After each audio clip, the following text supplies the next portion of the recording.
आज का हमारा टॉपिक है क्या? Presbyopia.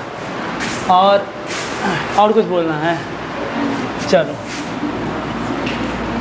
Presbyopia, sigma batch presbyopia. अब ध्यान देंगे प्रेसबायोपिया के बारे में क्या है। कुछ ज़्यादा ही मारकर खा पी लिया है।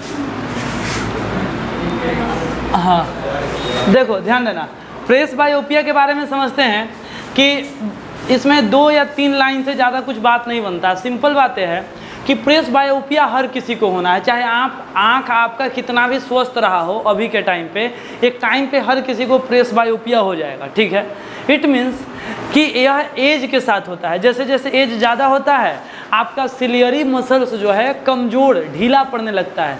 सिलियरी मसल्स का काम था लेंस को कभी मोटू बना देना, कभी पतलू बना देना। तो ये लेंस का जो है ना खींचना लूज करना, खींचना लूज करना, ये थोड़ा सा कम हो जाता है। कम हो जाता है, क्या हो रहा है? धुंधला दिख रहा है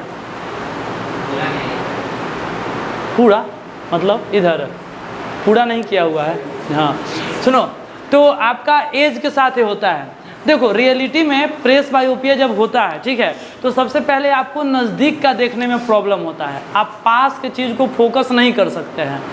तो प्रेसबायोपिया क्या है? ओल्ड एज के साथ होता है, सिलियरी मसल्स कमज़ोर हो जाता है, लेंस का फ्लेक्सिबिलिटी कम हो जाता है। लेंस हम लोगों का फ्लेक्सिबल होता है, लेकिन लेंस एकदम हार्ड हो जाएगा, एकदम कड़ा हो जाएगा लेंस। पहले गुलू गुलू लेंस रहता है, लेकिन लेंस अगर हार्ड हो गया तो आपको प्रॉब्लम होगा, लेंस खिंचाएगा नहीं, मोटा नहीं होगा, पतला नहीं होगा, तो फोकस करने में प्रॉब्लम आएगा। ठीक है, लेकिन मान लो कि किसी को मायोपिया है, मतलब कि आँख पहले से मायोपिया है, ठीक है, और उनका ओल्ड एज आता है तो उनको हाइपरमेट्रोपिया भी हो गया एज के साथ। अब पहले से मायोपिया भी था, तो मायोपिया और हाइपरमेट्रोपिया एक साथ भी हो सकता है। ठीक है, तो आप यहाँ पे बात समझेंगे प्रेसबायोपिया के बारे में कि ड्यू टू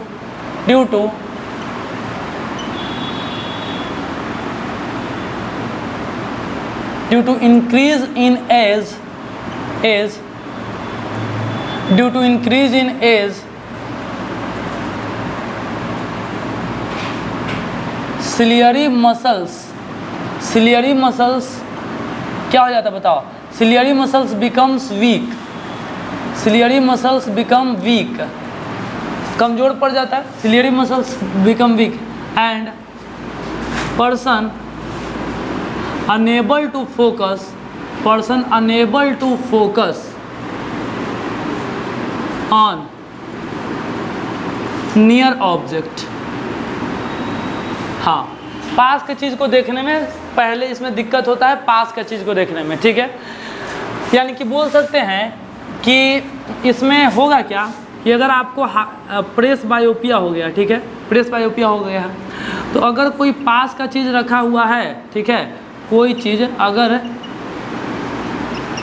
नियर डिस्टेंस पे रखा हुआ है, ठीक है, पास के डिस्टेंस पे रखा हुआ है, तो आप डिस्टिंक्टली या क्लियरली नहीं देख सकते हैं। यहाँ पे अगर ऑब्जेक्ट है तो आप बोल सकते हैं कि ऑब्जेक्ट को आप कैन नॉट सी डिस्टिंक्टली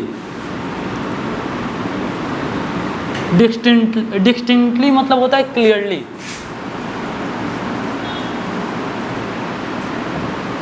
ठीक है, तो ये बात समझेंगे। तो प्रेसबायोपिया में होता है due to increase in age, इसीलिए इसका अदर नेम क्या है बताओ? इसका अदर नेम, ये प्रेसबायोपिया का जो नाम है, इसका अदर नेम है क्या बोलना? Old age. ओल्ड एज की वजह से होता है। अदर नेम लिखो या इसका लिख देते हैं। देखो अब आपको हम क्या बताएं कि प्रेसबायोपिया हर किसी को होना है, तो इसमें आप लिख सकते हैं एक लाइन कि even if eye is healthy,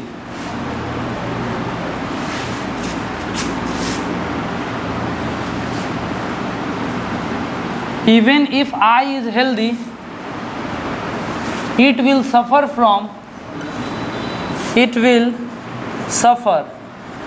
it will suffer from hypermetropia नहीं, प्रेस बायोपिया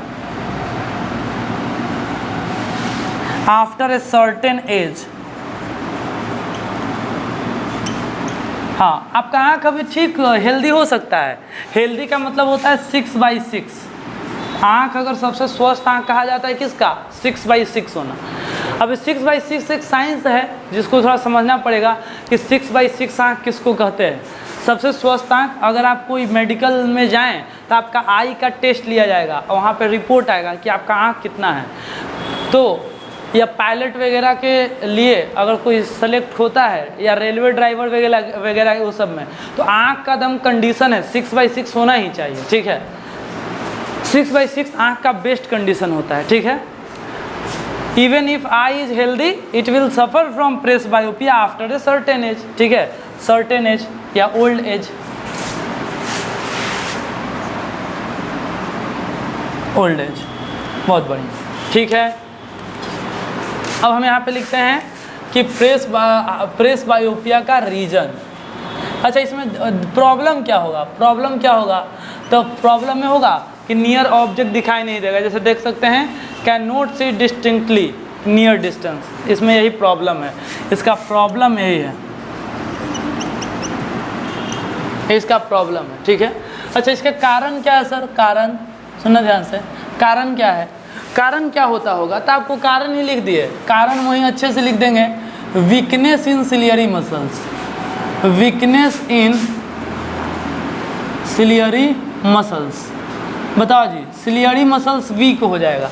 अब जब सिलियरी मसल्स वीक हो गया तो आपको पता है कि सिलियरी मसल्स ही जो होता है वो किसको पकड़ के रखता है? बताओ, लेंस को पकड़ के रखता है। सिलियरी मसल्स ही लेंस को पकड़ के रखता है। ये होता है हमारा लेंस और ये होता है हमारा सिलियरी मसल्स, ये होता है हमारा सिलियरी मसल्स। तो सिलियरी मसल्स ही लेंस को पकड़ के रखता है। सिलियरी मसल्स कमज़ोर हो गया तो लेंस को न खींच पाएगा अच्छे से, ना अच्छे से लूज कर पाएगा। तो जब सिलियरी मसल्स एक बार कमज़ोर पड़ जाता है तो बोल सकते हैं कि क्या बोल सकते हैं? बताओ, पावर ऑफ एकोमोडेशन,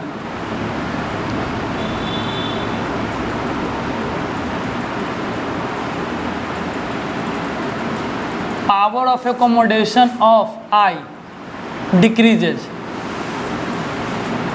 देखो, अगर आँख स्वस्थ रहता है तब पावर ऑफ एकोमोडेशन ठीक ठाक रहता है। पावर ऑफ एकोमोडेशन जानते हो क्या होता है? बताओ, पावर ऑफ एकोमोडेशन क्या होता है? फोकल लेंथ को एडजस्ट करना, लेंस को मोटा पतला करना। तो आँख का पावर ऑफ एकोमोडेशन कम हो जाएगा, डिक्रीज हो जाएगा, ठीक है। यानी कि बोल सकते हैं कि पावर ऑफ एकोमोडेशन डिक्रीज कर जाएगा, यानी कि जो हमारा लेंस है, लेंस का अगर फोकल लेंथ बढ़ाना होगा या लेंस का फोकल लेंथ घटाना होगा तो ये डिफ़िकल्ट हो जाएगा, ठीक है। फोकल लेंथ बढ़ाना घटाना क्या हो जाएगा? बताओ, डिफ़िकल्ट हो जाएगा, ठीक है। जब आपका सिलियरी मसल्स कमज़ोर हो जाएगा तो लेंस का फोकल लेंथ बढ़ना घटना प्रॉब्लम आ जाएगा, ठीक है, जो कि ऊपर लिख भी दिए। और दूसरा बात समझेंगे, दूसरा बात, जब ये डिफ़िकल्ट आएगा तो आप अच्छे से फोकस नहीं कर पाएंगे भाई, ठीक है। वैसे कहा जाता है ना, हाइपर प्रेस बायोपिया में दूर का पास का सब दिक्कत है, दोनों में नहीं दिखता है जनरली। एज के साथ देखो, दूर का देखोगे तो कंपैरेटिवली अगर देखा जाए, अगर कंपेयर करें तो दूर में उतना दिक्कत नहीं होगा जितना पास में दिक्कत होने लगेगा, ठीक है। इसलिए एनसीईआरटी बुक में भी देखो तो साफ साफ बताया हुआ है कि पास में दिक्कत होता है, मतलब पास की चीज़ को देखने में। चलो, दूसरा है कि flexibility of lens, lens lose its flexibility, lens lose its flexibility. Lens अपना फ्लेक्सिबिलिटी क्या कर देता है? बताओ, लूज कर देता है। फ्लेक्सिबिलिटी लूज करने का मतलब बताओगे जल्दी? लेंस फ्लेक्सिबिलिटी लूज कर देता है, इसका मतलब रिजिड, हार्ड हो जाता है। फ्लेक्सिबल का मतलब एकदम खींच सकता है, लूज हो सकता है, यानी कि बोलेंगे कि lens become rigid, lens become rigid and hard, rigid and hard. Lens rigid हो जाएगा एंड हार्ड हो जाता है, lens become rigid and hard.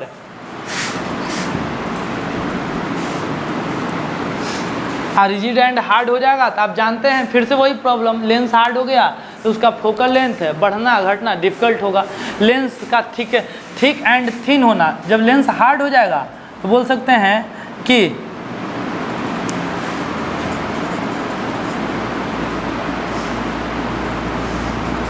Thick and thin.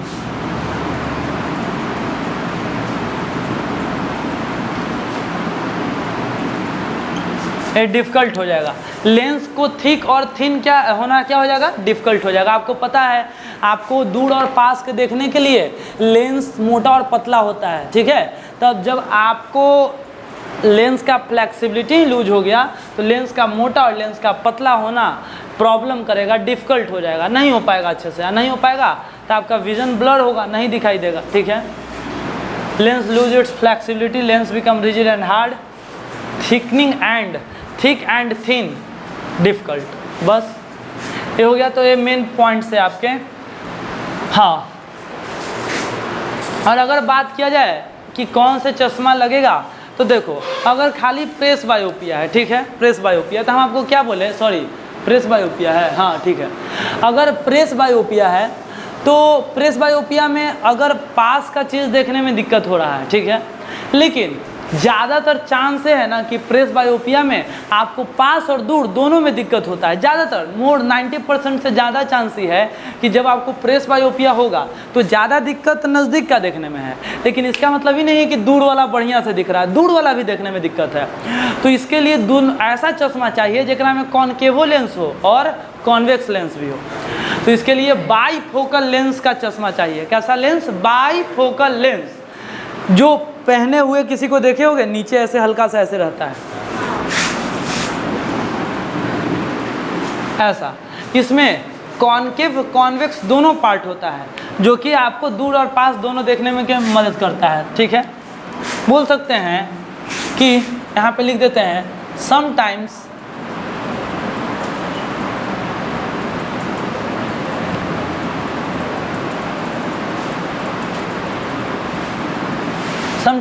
when person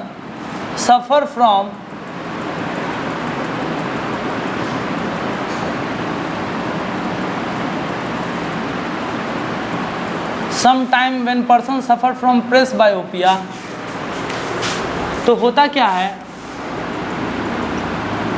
near distance भी ब्लर हो जाता है और फार डिस्टेंस भी ब्लर हो जाता है।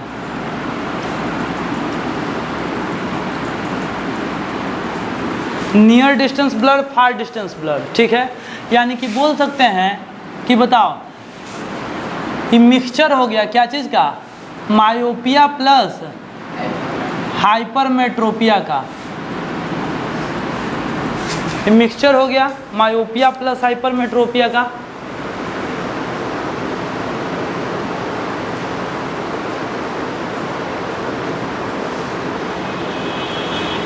सुनना, मायोपिया प्लस हाइपरमेट्रोपिया का मिक्सचर हो गया।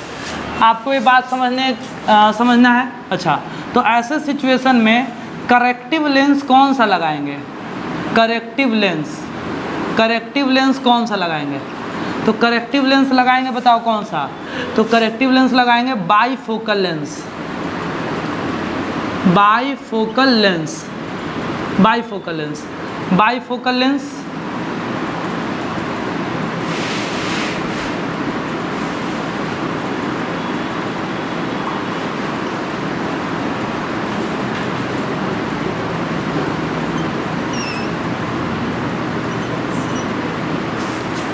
चश्मा बन गया बाईफोकल लेंस। इसमें दो पार्ट है जी, ध्यान देना, दो पार्ट है, एक नीचे वाला पार्ट है और एक ऊपर वाला पार्ट है, ऐसे।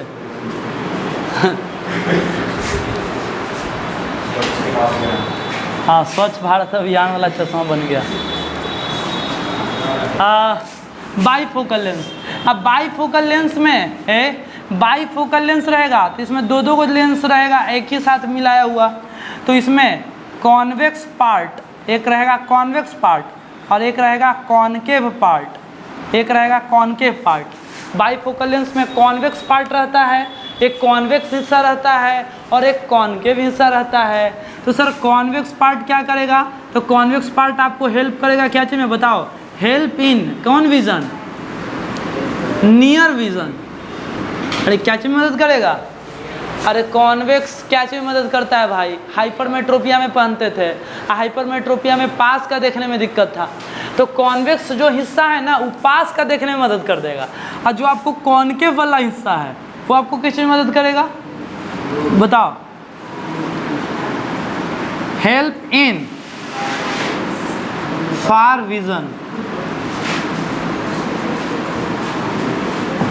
ये हो गया। कंडीशन बहुत है, अगर किसी को मान लो ना हाइपरमेट्रोपिया है, ठीक है, लेकिन डॉक्टर चेक किया पता लगा कि खाली इनको पासे की दिक्कत है, दूर का दिक्कत नहीं है, तो उनको बाइफोकल लेंस चश्मा पहनाने का कोई फ़ायदा नहीं है, ठीक है, तो उनको खाली पहनाया जाएगा जो प्रॉब्लम है उसी हिसाब से। लेकिन ज़्यादातर जिनको प्रेस बायोपिया होता है उनको मायोपिया भी रहता है, ठीक है, तो उनको डबल फोकल लेंथ वाला चश्मा चैप देते हैं।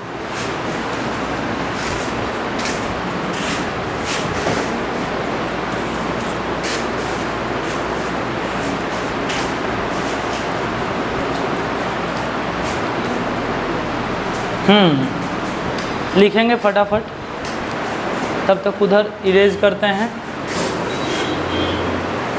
स्क्रीनशॉट ले लो भाई, अगर कोई देख रहा है तो हम बढ़िया से दिखा दे रहे हैं।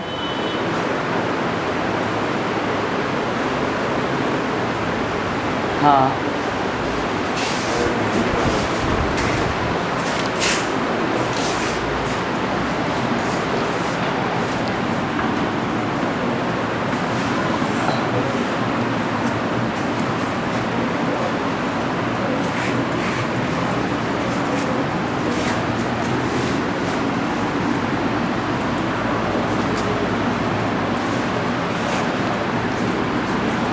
क्या बताना है नेक्स्ट, पता है आपको क्या,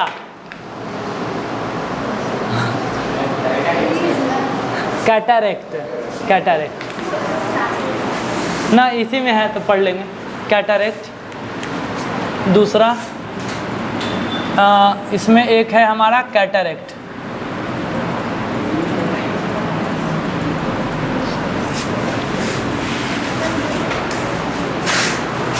लिख रहे हो, लिखोगे जल्दी जल्दी फटाफट, फिर बताते हैं।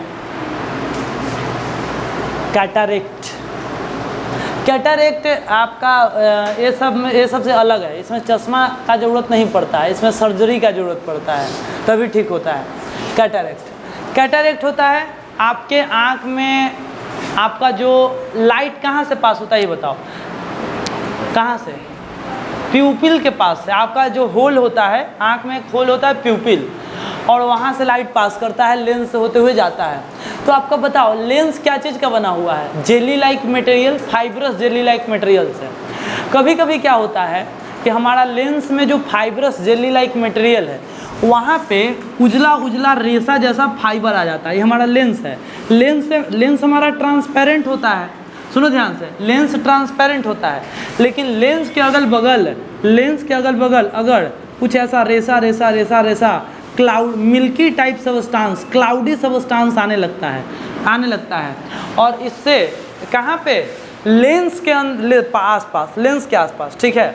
तो लेंस के आसपास आँख के आगे जो है, आप ऐसे मत सोचो कि हाँ हमारा आगे आगा, अभी नहीं आता, ठीक है, इसमें ये थोड़ा सा एज ज़्यादा होता है तभी आता है। तो आपके लेंस के आसपास क्लाउडी या मिल्की सबस्टांस डिपॉजिट होने लगता है, और जिससे आपका जो विज़न है ना, देखने का जो क्षमता है वो पार्शियली रिड्यूस हो जाता है। पार्शियली मतलब थोड़ा बहुत कम हो जाता है, या कभी कभार कम्प्लीटली भी रिड्यूस हो सकता है। अगर बहुत ज़्यादा ही आ गया तो, बहुत ज़्यादा घेर लिया ऐसे तो कम्प्लीटली भी रिड्यूस हो जाएगा।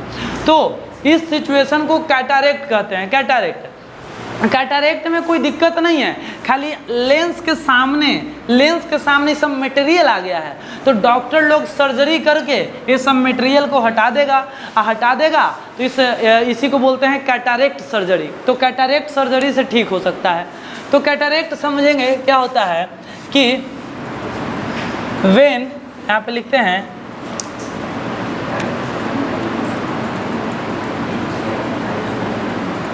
व्हेन सम क्लाउडी और मिल्की सब्सटेंस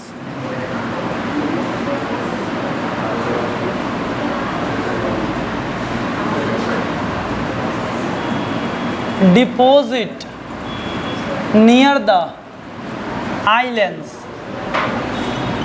सुनना है, व्हेन क्लाउडी और milky substance deposit near the islands,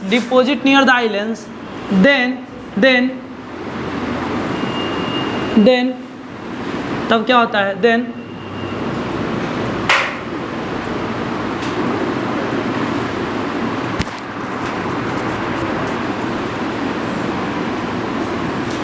vision of I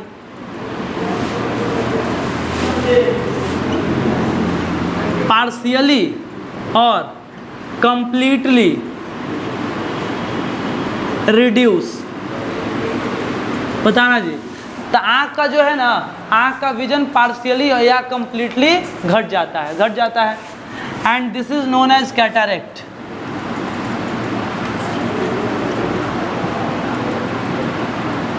and this condition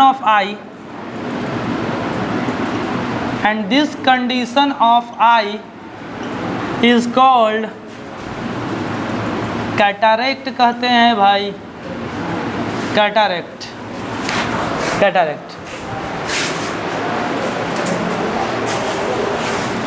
इसमें ऐसे दिखा देना, ये हमारा लेंस है और इसके सामने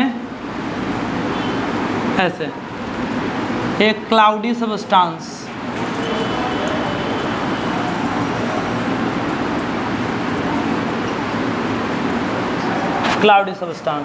इसको ठीक कैसे करेंगे, करेक्शन कैसे करेंगे, करेक्शन बताओ, क्या कोई लेंस लगा के ठीक किया जा सकता है इसको? नहीं, ठीक है। करेक्शन, इसका एक ही करेक्शन है, बाई कैटरैक्ट सर्जरी,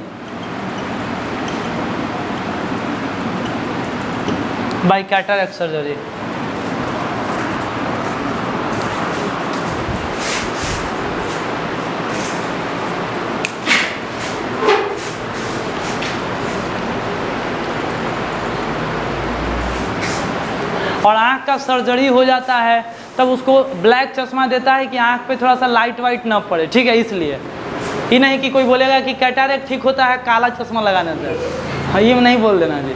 पूरी कुछ टाइम के लिए मिलता है काला चश्मा लगाने के लिए।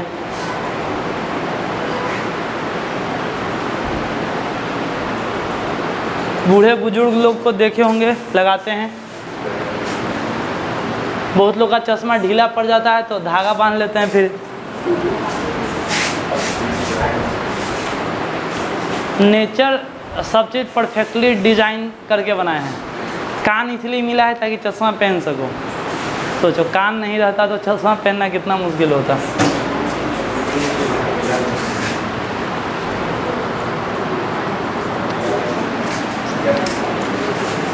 क्या?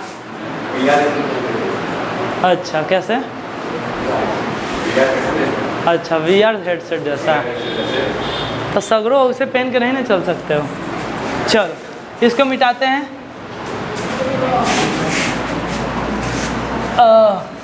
इसको मिटा दिए।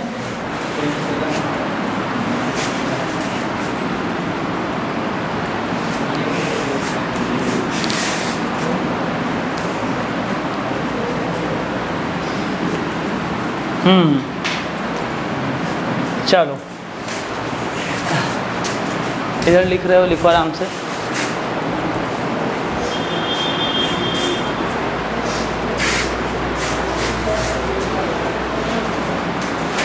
आगे हमें प्रिज्म के बारे में समझना है, ठीक है। प्रिज्म के बारे में समझेंगे हम लोग। चलो हेडिंग डालते हैं प्रिज्म।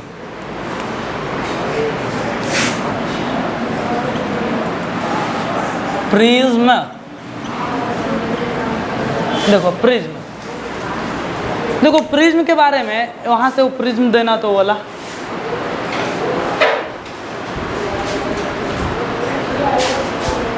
हाँ देखो, सबसे पहला प्रिज्म के बारे में क्या बात लिखेंगे, ध्यान देंगे। देखो ये प्रिज्म है, प्रिज्म देखने से आपको डेफिनेशन रटना नहीं पड़ेगा, आप डायरेक्ट बोलेंगे prism is a transparent material. Prism एक ट्रांसपेरेंट होता है, ट्रांसपेरेंट ग्लास का बना हुआ है। प्रिज्म ट्रांसपेरेंट होता है जिसमें 5 सरफेस हैं, 1 2 3 4 5। प्रिज्म में कितने सरफेस है, 2 2 4 और एक नीचे, कितना हो गया 5। प्रिज्म में 5 सरफेस होते हैं, ठीक है। तो पहले तो ये दोनों बात जो हम आपको बोले एग्जैक्टली यही बात लिखेंगे, ठीक है। सुनना, प्रिज्म इज ए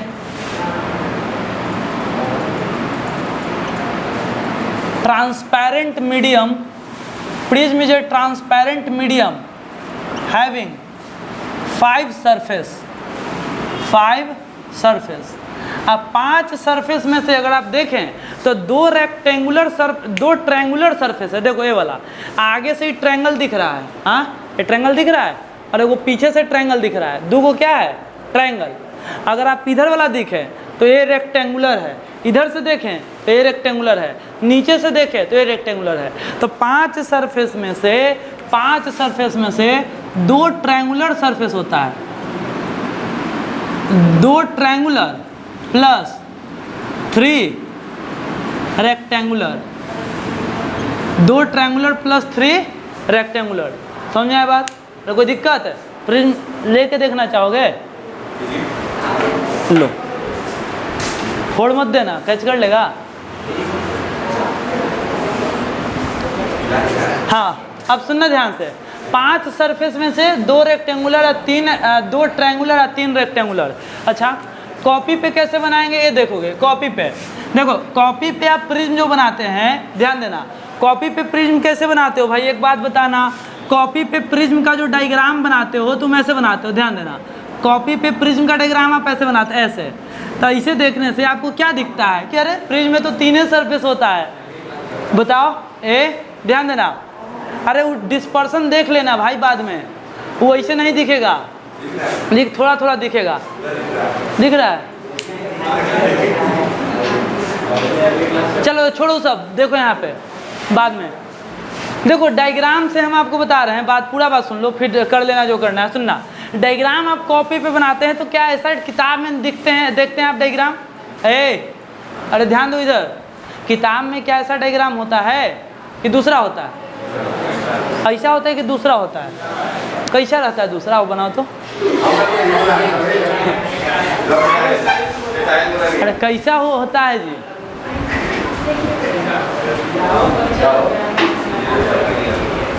नहीं वैसा भी नहीं। हाँ देखो, कहने का मतलब है किताब में जनरली हम लोग ऐसे ही बनाते हैं, या एग्जाम में आता भी तो ऐसे बनाते हैं, लेकिन ये 2D है, आपको इसके अंदर का डेप्थ नहीं पता चल रहा है। ध्यान देना, ये आपका 2D है, 2D फिगर प्रिज्म का। लेकिन प्रिज्म का एक 3D फिगर होता है। काहे नोटंकी कर रहा है जी? बोल रहे हैं 2D फिगर है, 3D फिगर कैसे बनाते हैं?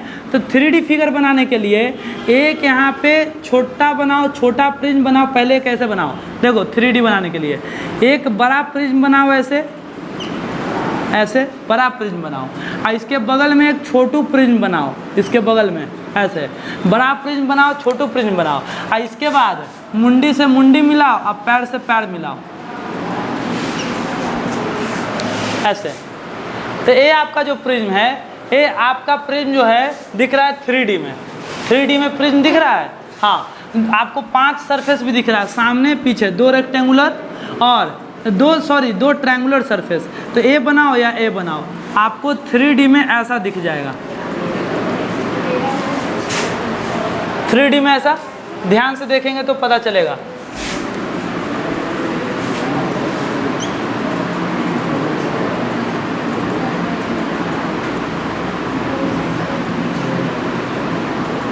चलो अब ठीक है, आगे देखते हैं। ध्यान देना, प्रिज्म के बारे में आगे बात समझते हैं कि प्रिज्म जब आया है तो हमें मेन रूप से क्या पढ़ना है, ठीक है। प्रिज्म से वाइट लाइट पास करवाना है और हमें देखना है कि भाई डिस्पर्सन होता है कि नहीं, ठीक है। तो मेन रूप से यही समझना है हमें, जो कि हम आगे समझेंगे। देखो होता क्या है कि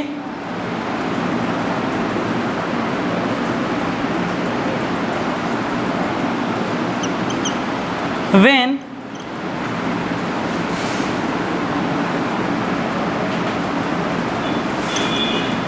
white light pass through prism, देखो भाई, when white light pass through prism, जब प्रिज्म से white light आप पास करवाते हैं, ठीक है, पास करवाते हैं, then it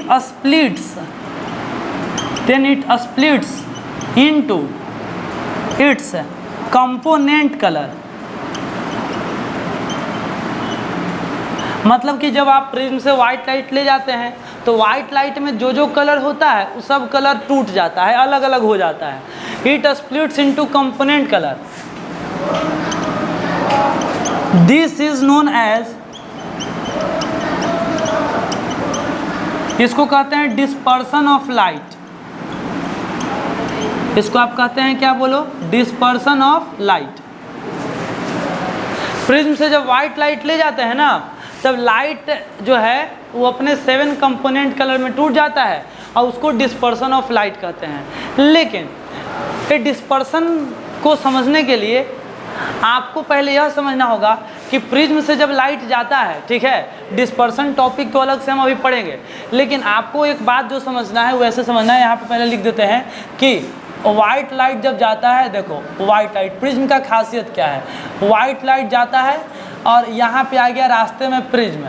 चलो मान लेते हैं कि यहाँ पे आ गया प्रिज्म, तो वाइट लाइट जब प्रिज्म से जाता है तो ये अपने सारे कलर में VIBGYOR इस कलर में टूटता है, VIBGYOR। सबसे ऊपर रेड रहता है, फिर orange, yellow, green, blue, indigo, violet, ये सारे कलर्स में यह टूट जाता है, ठीक है।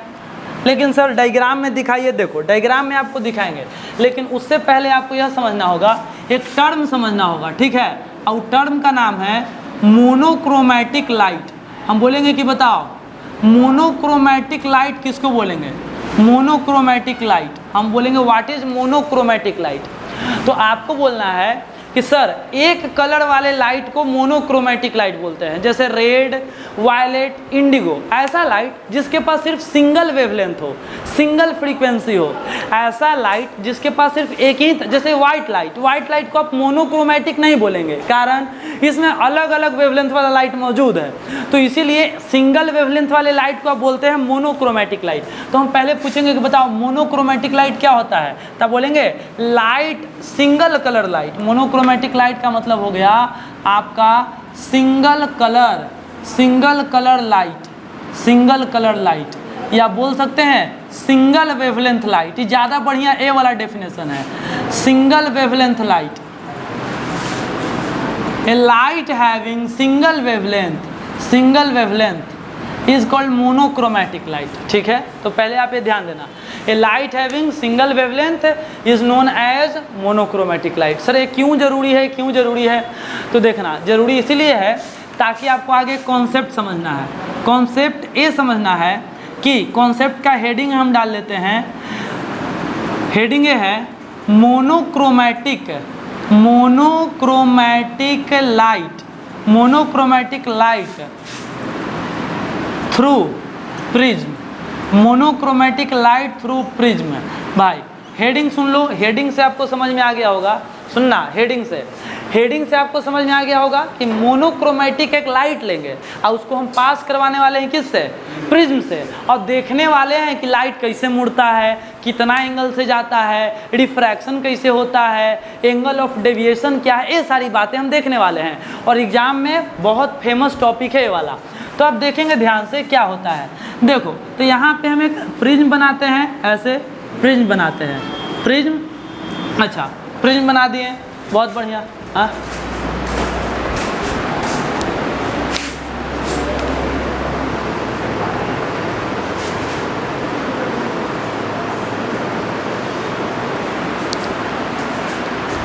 चलो प्रिज्म बना दिए भाई, प्रिज्म बना दिए, चलो बहुत बढ़िया। अब प्रिज्म बना देने के बाद अब इसमें हमें को मोनोक्रोमैटिक लाइट ले जाएंगे, तो सर कौन कलर ले जाएं, कोई ले जाओ, बस एक कलर वाला होना चाहिए। तो आप कोई एक लाइट ले जाओ, ठीक है, कैसे भी ले जा सकते हो, लेकिन हम जैसे बता रहे हैं पहले वैसे ध्यान दो। आप लाइट को ऐसे ले जाएंगे, ठीक है, आप लाइट को ऐसे ले जाएंगे जैसे हम ले गए, और थोड़ा सा टेढ़ा इस तरीके से, ठीक है, ध्यान देना, इसी से ले जाते हैं, यही वाला मार्कर से, लो ऐसे लाइट को ऐसे ले गए, बहुत बढ़िया। अब देखना, आपको पता है कि इधर क्या है बताओ, इधर एयर है, और ये क्या है बताओ, ये प्रिज्म है, ये क्या है, ये आपका प्रिज्म, और इधर भी क्या है बताओ, एयर, ठीक है। लाइट जब एयर से प्रिज्म में जा रहा है तो प्रिज्म तो ग्लास का ही बना हुआ रहता है जनरली, तो लाइट रेयरर से डेंसर जा रहा है, कहाँ से जा रहा है, रेयरर से डेंसर। तो when light goes from rare to denser it bends towards normal, normal की तरफ मुड़ता है। तो आपको पहले नॉर्मल बनाना पड़ेगा।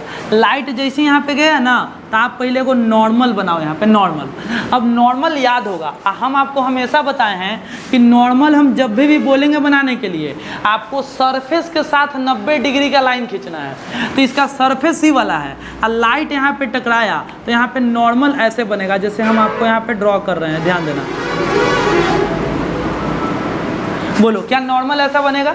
आप देख सकते हैं बिल्कुल यह 90 डिग्री बना रहा है सरफेस के साथ, तो ये बन गया, इसको बोलेंगे नॉर्मल, नॉर्मल, ठीक है। अब देखो, ठीक बात है, नॉर्मल। सर लाइट कहाँ जाना चाहता है? देखो अगर लाइट का आप रास्ता देखेंगे ना, तो लाइट तो इसे सीधा निकलना ही चाहेगा। अगर प्रिज्म ना रहता तो लाइट का प्रॉपर्टी है light always travel in a straight line, तो लाइट तो भाई सीधा जाना चाहता है, लेकिन सुनना ध्यान से, लाइट सीधा जाना चाहता है तो ये सब ये एक्स्ट्रा वाला पार्ट मिटा देते हैं, इधर इधर ये सब पार्ट मिटा देते हैं। हाँ, इधर डॉटेड लाइन देते हैं, देखना ऐसे ऐसे डॉटेड लाइन। डॉटेड लाइन इसलिए कि लाइट का रास्ता असली में तो यही है, लाइट उधरे जाना चाहता था, लेकिन बताओ लाइट जब रेयरर से डेंसर में जा रहा है तो अपने ओरिजिनल पाथ से किधर मुड़ेगा? नॉर्मल की तरफ मुड़ेगा कि नॉर्मल से दूर भागेगा? नॉर्मल वाला ही लाइन है, देखो ये नॉर्मल है, नॉर्मल की तरफ, तो लाइट ऐसे मुड़ जाएगा, देखो ऐसे।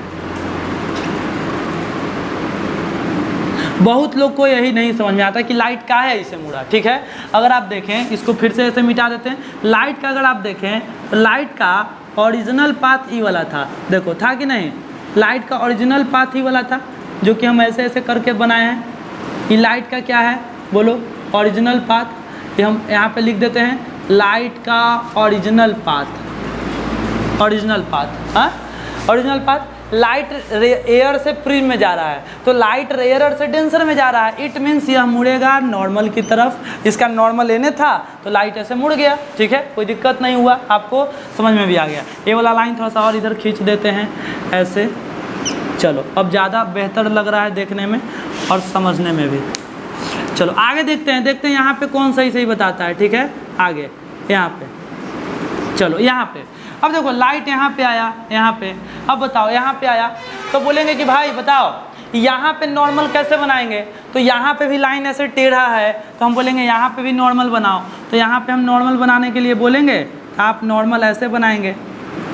अरे बोलो नॉर्मल बनेगा ना यहाँ पे नॉर्मल ऐसे बनेगा, देखो यहाँ पे नॉर्मल जैसे बना ऐसे बनेगा। चलो अब बताना, अब लाइट कहाँ से जा रहा है जल्दी बताओ? ग्लास से एयर में, ग्लास से एयर में।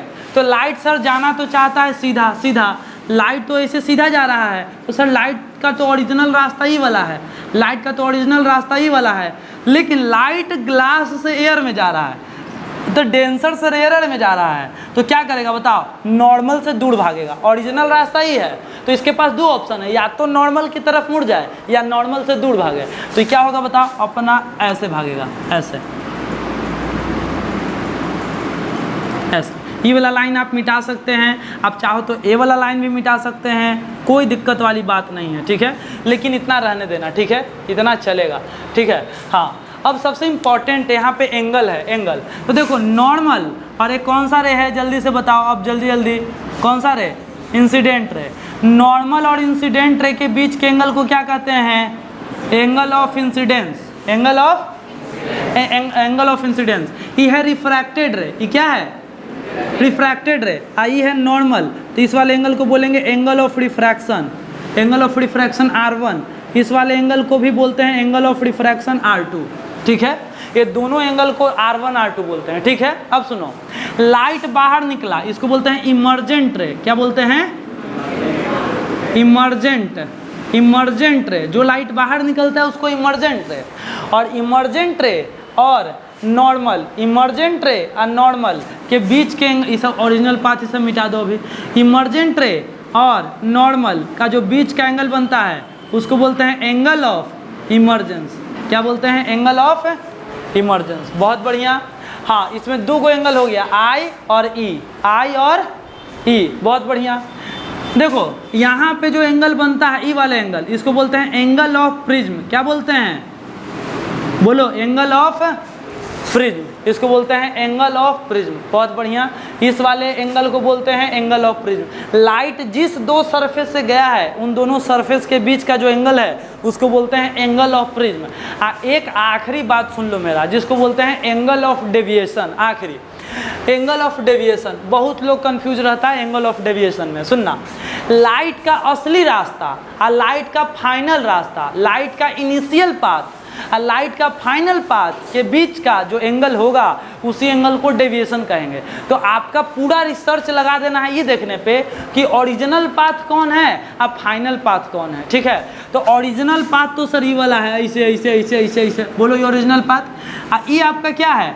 ये इमर्जेंट रे, ये आपका क्या है? बोलो, ये आपका फाइनल पाथ है, ये आपका फाइनल पाथ। और ओरिजिनल पाथ ये वाला है जिसको अभी अभी लिख के मिटाए थे, क्योंकि हम आदत से लाचार हैं लिख के मिटाने के लिए।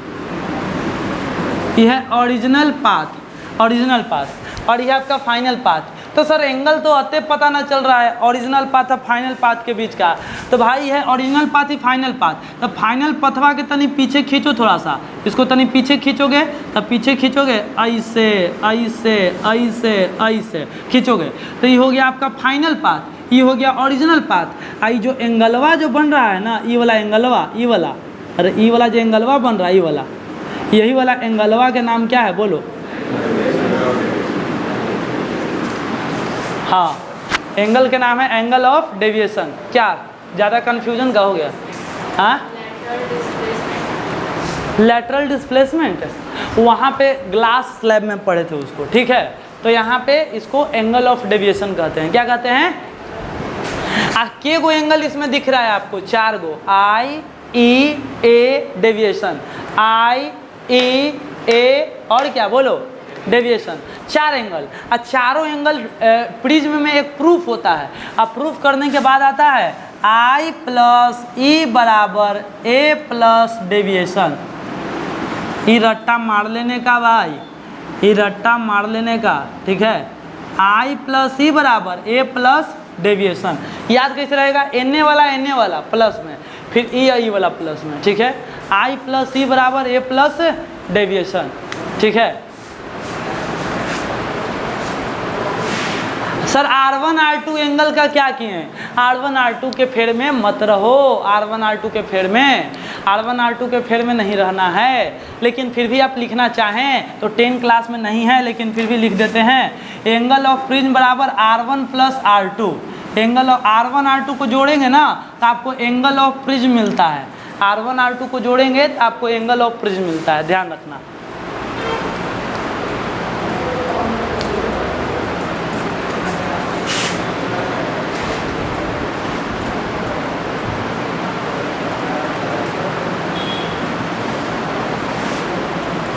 प्रिज्म का इमेज बड़ा बनाएंगे, ज़्यादा सही रहेगा। थोड़े देख के बोल रहे हैं।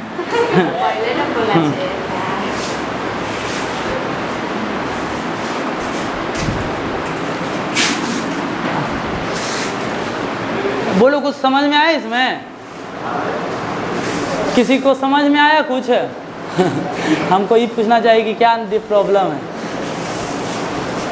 कितना अजीब होगा। अरे पूछे कि कुछ डाउट है तो पूछ लो, हाँ, सब कहेगा पूरा डाउट है। बोलो, क्या समझ में नहीं आया जी? अब पता है एक बात है,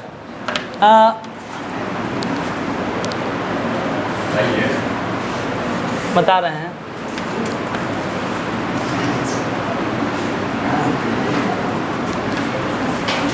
देखो, अगर सुनो ध्यान से, देखो जी, ले लो स्क्रीनशॉट ले लो।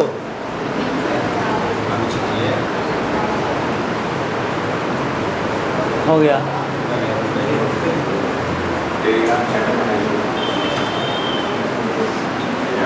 हाँ है, लेकिन अभी वो एक्टिव नहीं है, कर देंगे।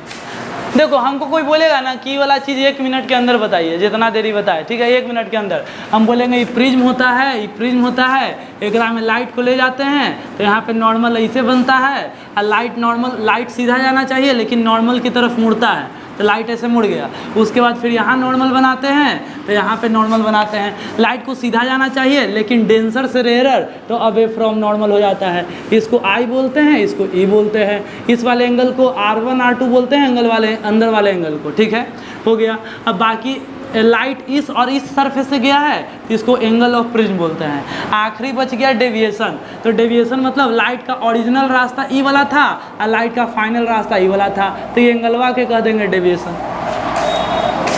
समझ में आया? हाँ इतना समझाएं तभी समझ में आया, ठीक है।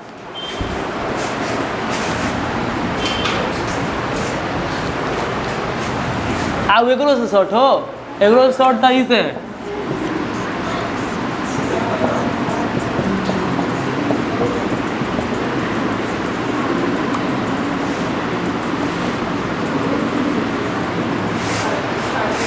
अब बोलना वोलना कुछ नहीं, हो गया इतने में, ठीक है।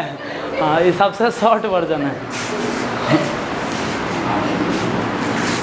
एकरो से शॉर्ट, एकरो से शॉर्ट देखो, एकरो से शॉर्ट बस।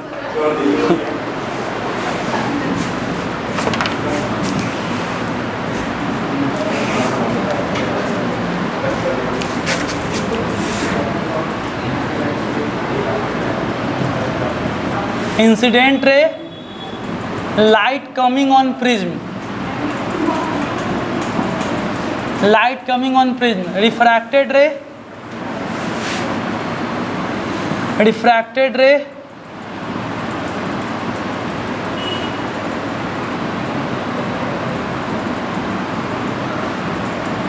light going into prism,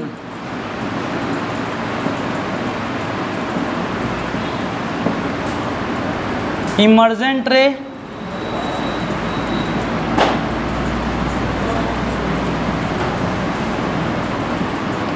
light coming from prism,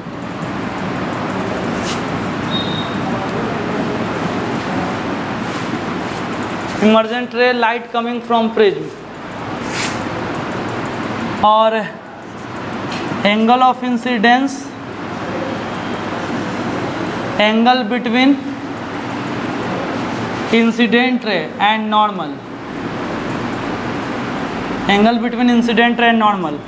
angle of emergence, angle between emergent रे एंड नॉर्मल।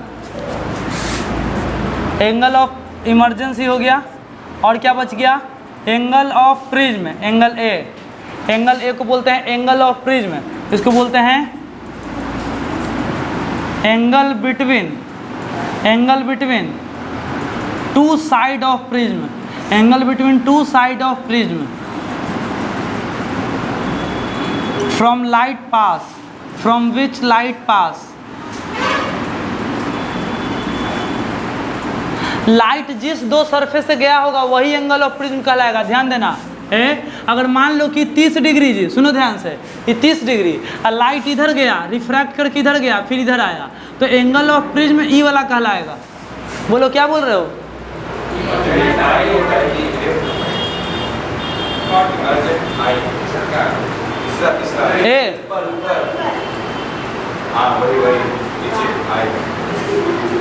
अच्छा,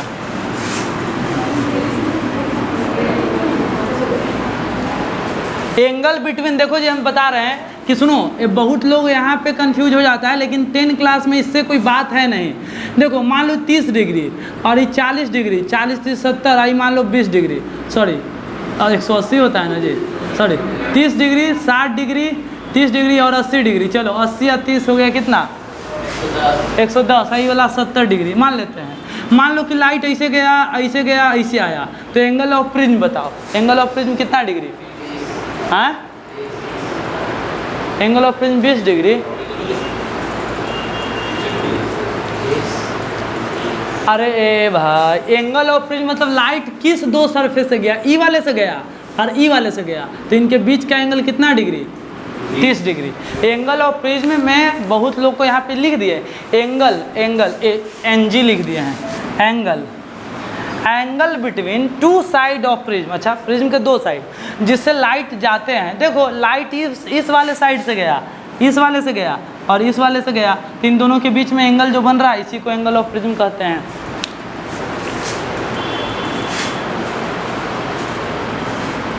और angle of deviation,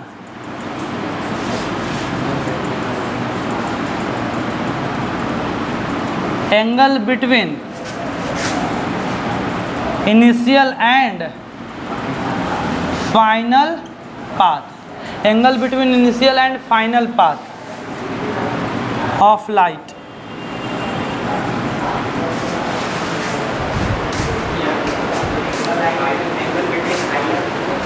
angle between incident ray and normal,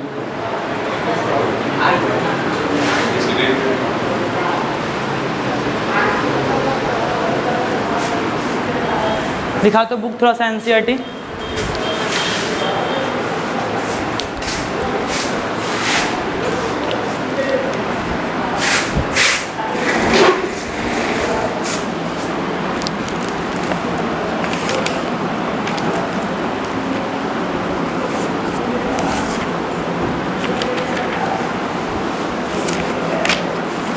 आपके बुक में टॉपिक था refraction of light through prism.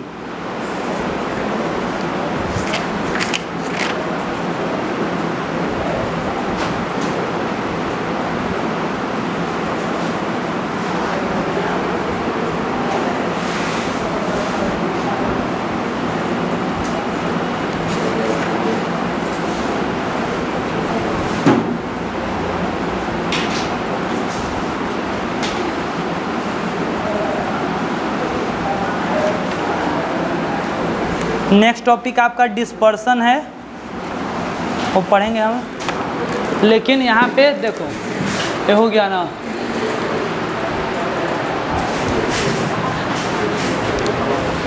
इस topic के बगल में कहीं लिख देना रिफ्रैक्शन थ्रू प्रिज्म। ये हो रहा है क्या?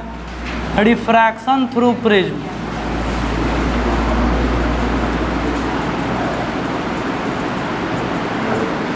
ये topic monochromatic light through prism. आप मोनोक्रोमेटिक लाइट को ले जा रहे हैं, हो क्या रहा है? रिफ्रैक्शन। तो रिफ्रैक्शन थ्रू प्रिज्म।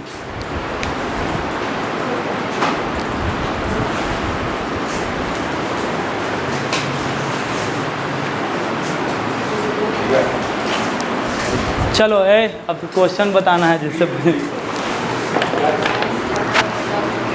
क्या थोड़े से पूछें? हाँ तुम्हीं से पूछें तो तुम बोली कि हमसे पूछे, याद है? हाँ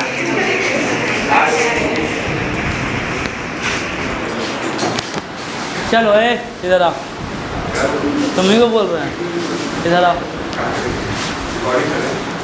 यहीं पे पूछेंगे, लाइव पूछेंगे। आओ यहाँ पे।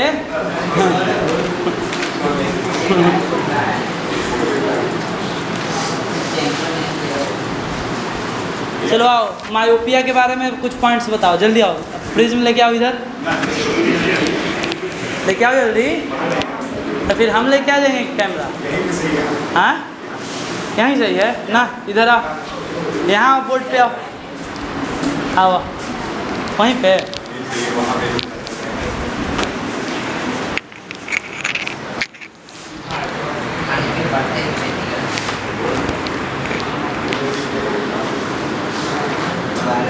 चलो चलो आओ इधर, चलो छोड़ दें, कल बुलाएंगे, ध्यान देना, आज भर छोड़ दे रहे हैं। यहाँ नहीं, आना है लास्ट में, जिसको बुलाएंगे आज भर छोड़